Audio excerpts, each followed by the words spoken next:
হরে কৃষ্ণ, রাধে রাধে। সবাই কেমন আছেন? আশা করি সকলেই রাধারানীর কৃপায় খুব ভালো আছেন। আজ একটি বিশেষ আলোচনা নিয়ে চলে এসেছি আপনাদের সঙ্গে। আর আমার একজন বন্ধু আমায় অনেকদিন আগে একটি প্রশ্ন রেখেছিলেন আমার কাছে, যে গৃহে শান্তির পরিবেশ কিভাবে বজায় থাকবে।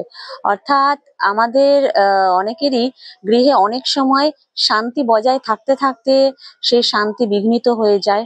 হ্যাঁ, তো অশান্তির পরিবেশ সৃষ্টি হয়। তো সেক্ষেত্রে আমাদের কি করা উচিত এবং আমাদের গৃহে কি কারণে এরকম অশান্তি সৃষ্টি হতে পারে, তো শান্তি বজায় রাখার জন্য আমাদের কি কি করা উচিত। তো এই নিয়ে আমি একটি প্রথমেই সাধারণভাবে কথা বলতে চাই। সেটি হচ্ছে যে অনেক সময় আমাদের গৃহে পিতৃদোষের কারণে শান্তি বিঘ্নিত হয়।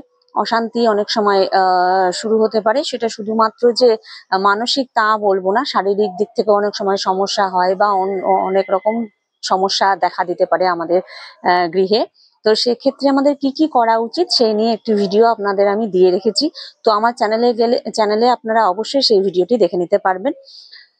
আর এছাড়াও যে কারণে আমাদের গৃহে শান্তি বজায় রাখার জন্য, অর্থাৎ শান্তি বিঘ্নিত হলে, যদি অশান্তি সৃষ্টি হয়ে থাকে আমাদের সংসারে বিভিন্ন কারণে, যদি অশান্তি হচ্ছে এরকম একটা পরিবেশ, তো সেক্ষেত্রে আমাদের যেটা সর্বপ্রথম করা উচিত সাধারণভাবে, সেটা হচ্ছে যে আমাদের, সেটা নির্ভর করে কোন বিষয়ের উপর, সেটা নির্ভর করে আমাদের পরিবারে যারা সদস্য রয়েছি আমরা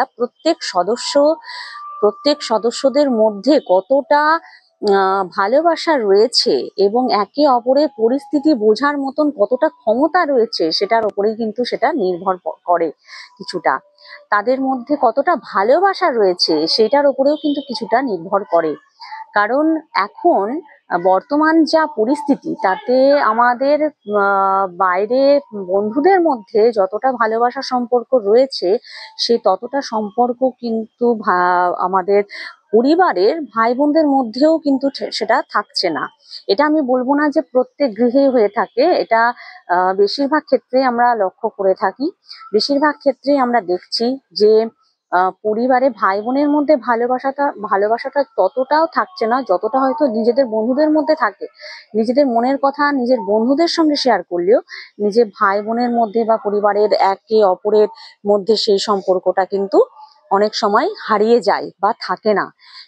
এটা আমরা প্রায়শই দেখতে পাই। কি আমি ঠিক বলছি না ভুল বলছি?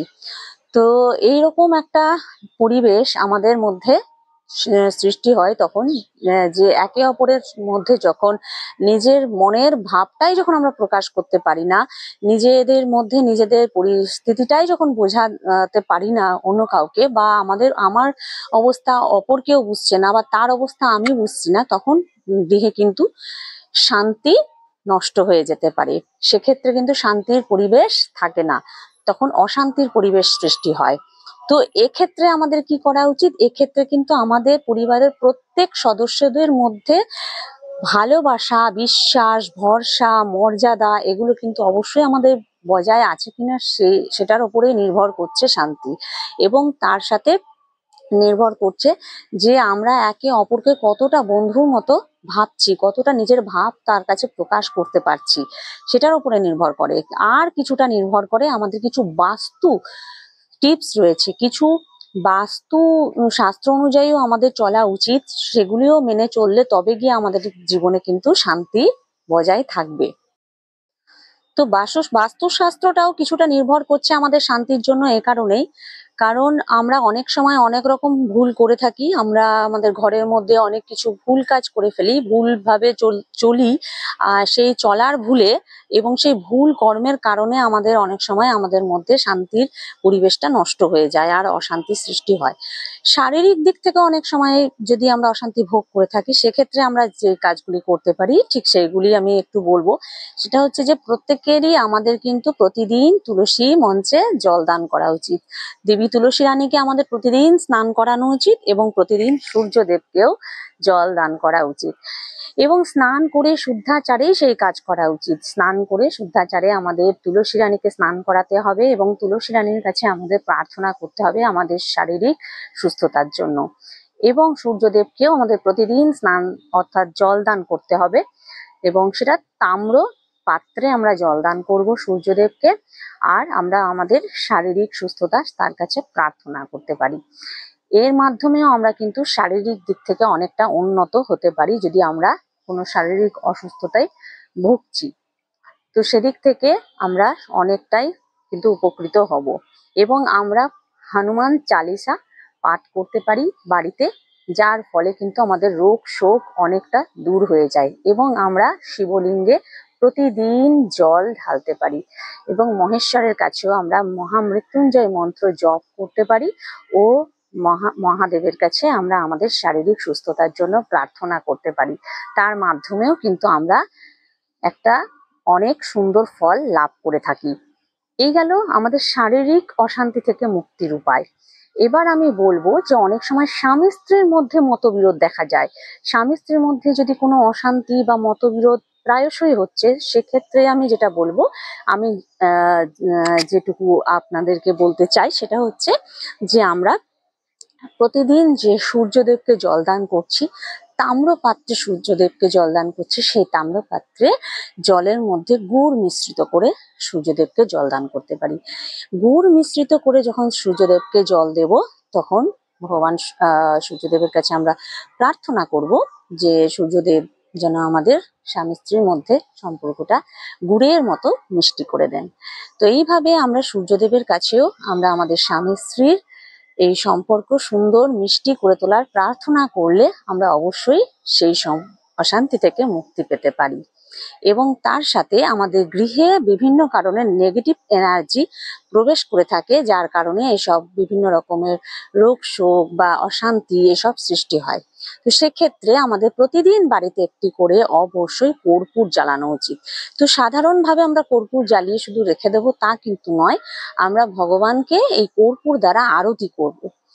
প্রতিদিন সন্ধ্যাকালে আমরা ঠিক যেভাবে ভগবানের সন্ধ্যা আরতি করে থাকি, ঘৃত প্রদীপ দ্বারা সন্ধ্যা আরতি করে থাকি, তো সেই সাথে সাথে আমরা কিন্তু কর্পূর দ্বারাও ভগবানের আরতি করতে পারি। ভগবান শ্রীহরি এবং মা লক্ষ্মীর প্রতিদিন যদি আমরা কর্পূর দ্বারা আরতি করতে পারি, তাহলে ঘরের নেগেটিভ শক্তি নষ্ট হয়ে যায়। অর্থাৎ কোনো কারণে যদি নেগেটিভ শক্তির প্রবেশ ঘটে, তো তা বিনষ্ট হয়ে যায়। এবং আমরা আমাদের বিগ্রহ সেবা যদি দিয়ে থাকি বাড়িতে, তো সেই বিগ্রহ সেবা দিলে নিশ্চয়ই আমরা ভগবানের বিগ্রহকে স্নান করাই। সেই স্নান জল প্রতিদিন আমরা ঘরের প্রত্যেকটি কোণে কোণে ছিটিয়ে দিতে পারি এবং শান্তি নম নমঃ, শান্তি নম নমঃ এই মন্ত্র জপ করে আমরা সেই জল ঘরের প্রত্যেকটা কোণে কোণে আমরা ছিটিয়ে দেব। এবং তার মাধ্যমেও কিন্তু আমরা সমস্ত নেগেটিভ শক্তিকে নষ্ট করে দিতে পারবো। আর তার সাথে যে কাজটা করতে হবে সেটা হচ্ছে, অনেক সময় দেখা যায় যে আমরা রান্নাঘরে কিছু ভুল কাজ করে থাকি। তো রান্নাঘরে ঠিক যেরকম আমরা কান্নাকাটি করি হয়তো কোনো কারণে মন খারাপ হলেও, সেটা প্রত্যেকের ক্ষেত্রেই হতে পারে, সেটা আমি বা আপনি বলে কেউ নয়, সাধারণ অসাধারণ প্রত্যেকের জীবনে দুঃখ বলে আছে, কারণ এই পৃথিবী দুঃখালয়। আমরা এখানে যতদিন থাকবো দুঃখ কিন্তু আমাদের সঙ্গেই থাকবে। তো তাকে সরিয়ে সুখকে আপন করতে হলে গোবিন্দকে আপন করে নিতে হবে এবং গোবিন্দের নাম নিয়ে নিজেকে সংযত থাকতে হবে। যখন আমাদের রান্নাঘরে যদি কখনো কান্না আসে, তো আমাদের সে সময় নিজেদেরকে একটু নিয়ন্ত্রণে রাখতে হবে, নিজের মনটাকে শক্ত করতে হবে।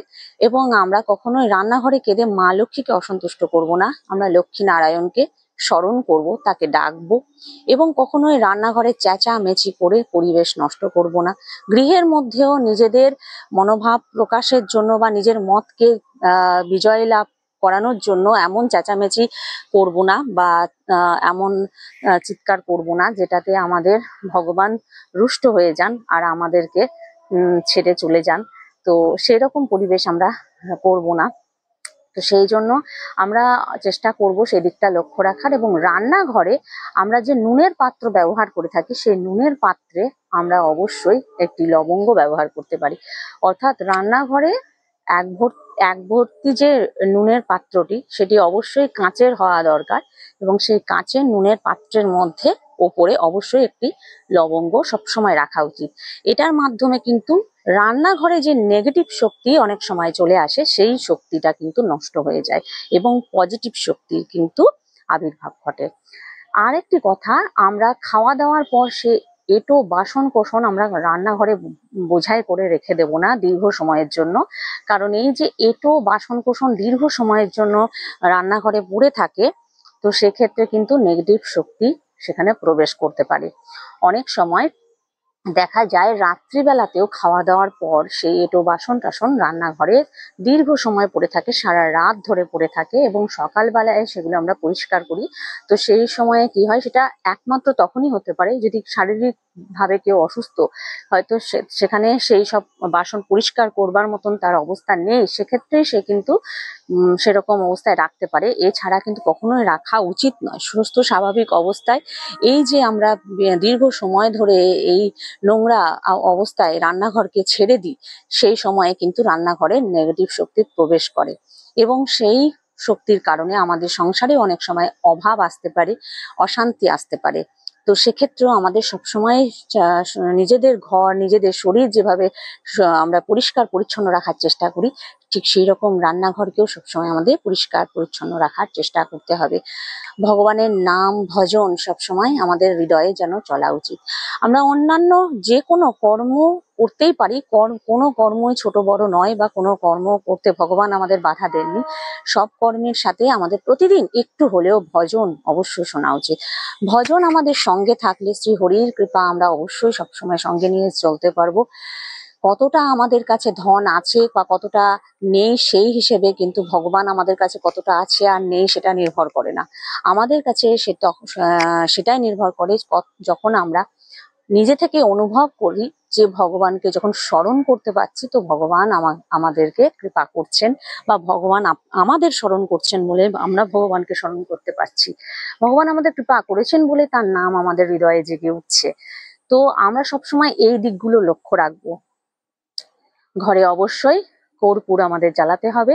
রান্নাঘরে আমাদের লবঙ্গ রাখতে হবে নুনের পাত্রে। নুনের পাত্র কাঁচের হওয়া দরকার। প্রতিদিন আমাদের লক্ষ্মী নারায়ণের আরতি করা দরকার, এবং ভোরবেলায় অবশ্যই সূর্যোদয়ের আগে চেষ্টা করতে হবে আমাদের উঠে সদর দরজায় অবশ্যই গোময়ে ছড়া দেওয়া উচিত। গোময় সবার কাছে পাওয়া সম্ভব নয়, সেক্ষেত্রে শুধুমাত্র জল অবশ্যই ছিটানো উচিত। আমাদের সদর দরজায় অবশ্যই সকালবেলায় জল দেওয়া উচিত, এবং সন্ধ্যাকালেও সন্ধ্যা প্রদীপ জ্বালানোর আগে আমাদের দরজায় জল দেওয়া উচিত, তুলসী মঞ্চে জল ছিটানো উচিত। এইভাবে আমরা লক্ষ্মী নারায়ণকে ডেকে থাকি, আমাদের ঘরে আহ্বান জানিয়ে থাকি, এবং তাদের কৃপা এভাবে আমরা লাভ করতে পারি।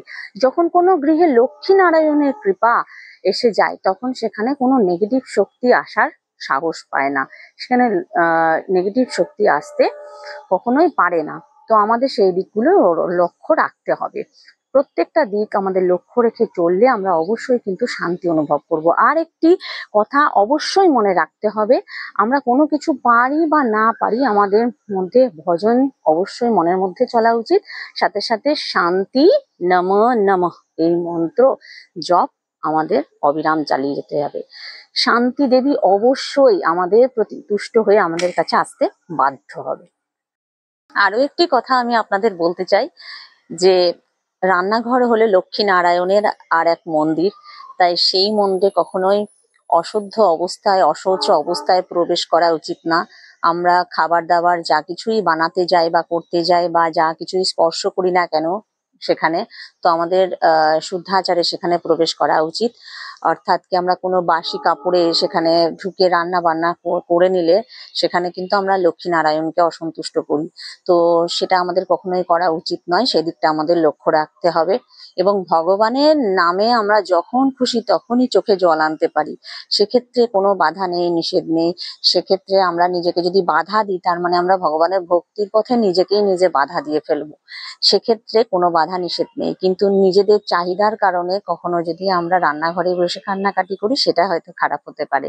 তো অবশ্যই শান্তি নমঃ নমঃ এই মন্ত্র জপ করতে হবে, ভজন রাখতে হবে হৃদয়ে। আর যে কথাগুলি আমি বলে দিয়েছি সেই প্রত্যেকটি কথা মেনে চলুন, দেখবেন জীবনের শান্তি অবশ্যই আমরা ফিরে পাবো।